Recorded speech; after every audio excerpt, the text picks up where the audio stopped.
Paano kung ang sumisira sa kotse mo ay hindi aksidente, kundi ang mga maliliit na gawi mo araw-araw? Maraming driver ang hindi alam na unti-unti na palang nasisira ang kanilang makina at iba pang parte dahil sa mga simpleng pagkakamaling ito. Ang nakababahala, ang mga gawi na ito ay tila normal lamang. Kaya naman marami ang paulit-ulit itong ginagawa. Araw-araw, unti-unting naiipon ng sira hanggang sa isang araw ay may masira o mabigla ka na lang sa laki ng bayad sa pagkumpuni. Mabuti na lang ang mga problemang ito ay maiwasan kung alam ang babantayan.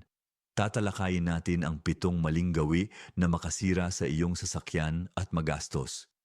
Ang ilan dito ay laganap at baka ginagawa mo na. Ang pagtama rito ay makakatipid sa iyo ng libu-libong euro at magtatagal pa ang iyong sasakyan. Unang gawi, pagmamaneho na kulang ang hangin ng mga gulong. Mukhang balewala ang pagmamaneho ng malambot ang gulong pero nagdudulot ito ng pinsala sa katagalan. Kapag mababa ang presyon, nahihirapan ang gulong na kumapit sa kalsada kaya tumataas ang rolling resistance at lumalakas sa gasolina ang makina. Hindi lang nito sinasayang ang enerhiya, kundi pinapahirapan din ang drivetrain. Kasabay nito, mabilis at hindi pantay ang pagkapudpod ng gulong, kaya mapipilitan kang palitan ito agad. Ang sobrang friction ay nagpapainit sa loob ng gulong, kaya mas madali itong sumabog lalo na sa biyahe o mainit na panahon. Maaapektuhan din ang katatagan ng sasakyan dahil sa maling kontrol sa manibela at mahinang preno. Ang masaklap, madalas napapansin lang ang problema kapag may pinsala na, kaya ang pag-maintain ng presyon ay simple pero sulit. Pinoprotektahan nito ang iyong kaligtasan, performance at buhay ng iyong mga gulong. Pangalawang ugali, pagpapabaya sa ilalim ng sasakyan. Maraming driver ang di iniisip ang nangyayari sa ilalim ng sasakyan. Doon madalas nagsisimula ang malalang pinsala. Laging nakalantad ang ilalim ng sasakyan sa tubig, putik, asin at talsik ng bato sa bawat biyahe, lalo na sa basang kalsada. Sa kalaunan, ang pagkakalantad na ito ay nagpapakalawang at nagpapahina sa mga kritikal na bahagi para sa kaligtasan at takbo ng sasakyan. Madaling kalawangin ang mga linya ng preno, tambutso at suspensyon dahil lantad ang mga ito sa ilalim. Ang problema, madalas tingnan lang ng mga driver ang ibabaw at binabaliwala ang ilalim. Kapag kita na ang kalawang sa labas, malala at mahal na ang sira sa loob. Kaya napakahalaga ng regular na paglilinis at inspeksyon sa ilalim ng sasakyan. Nakatutulong itong matukoy ang mga problema bago lumala. Ang pag-aalaga sa ilalim ng sasakyan ay higit sa maintenance lang. Proteksyon ito sa tibay at kaligtasan nito. Pangatlo, ang tuloy-tuloy na pagpreno pababa. Maraming driver ang di alam na ang pinakamapinsalang gawi ay nangyayari habang bumababa ng kalsada. Ang laging pagpreno ay mukhang maingat, pero sa katotohanan, nagdudulot ito ng init at friction sa sistema. Ang tuloy-tuloy na diin ay nagdudulot ng brake fade kung saan humihina ang preno kung kailan kailangan ito. Pinapabilis din nito ang pagkasira ng brake pads at discs, kaya mapapamahal ka sa maagang pagpapalit. Sa malalang kaso, ang sobrang init na preno ay maaaring mawalan ng kapit, kaya ang simpleng pababa ay nagiging delikado. Ang nakakagulat, maraming mga driver ang gumagawa nito nang hindi alam na may mas ligtas na paraan upang kontrolin ang bilis. Imbes na magpreno ng magpreno, mag-downshift para gamitin ang makina sa pagkontrol ng bilis.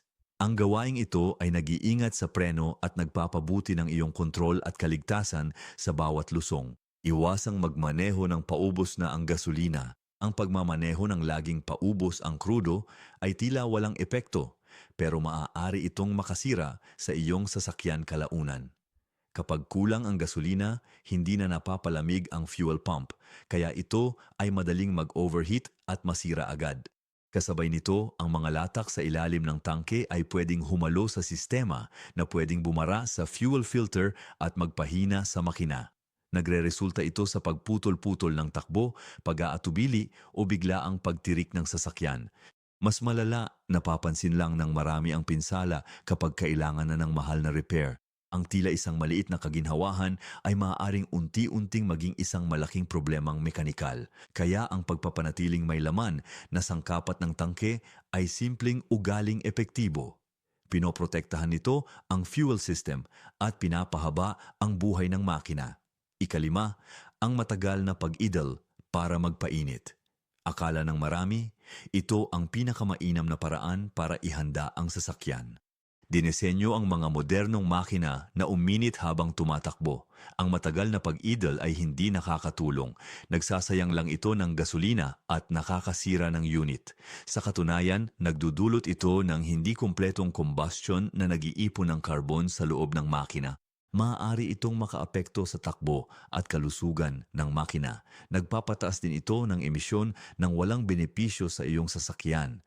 Marami pa ring gumagawa nito dahil akala nila'y proteksyon ito, pero mali.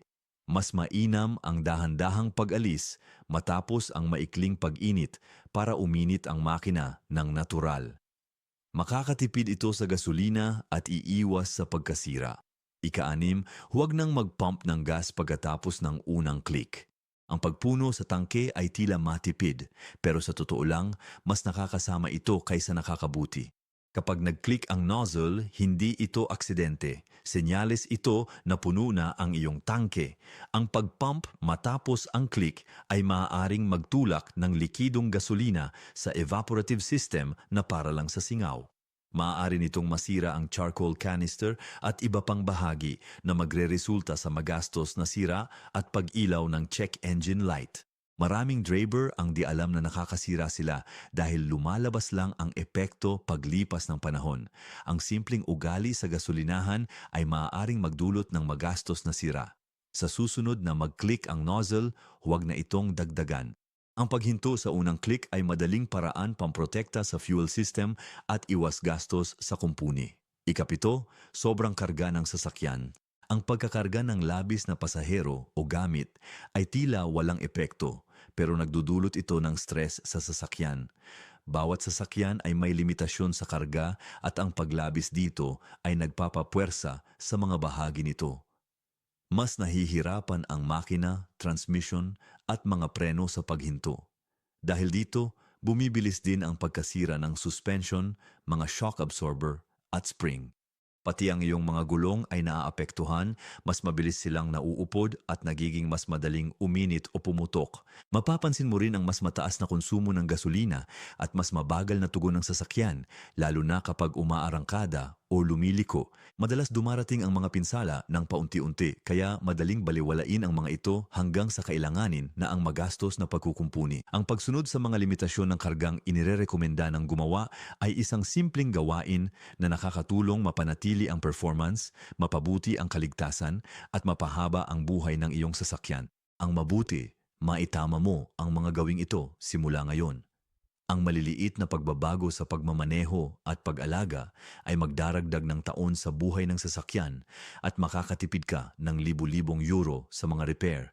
Alagaan mo ang iyong sasakyan ngayon at tiyak na susuklian ka nito ng maraming taon pa.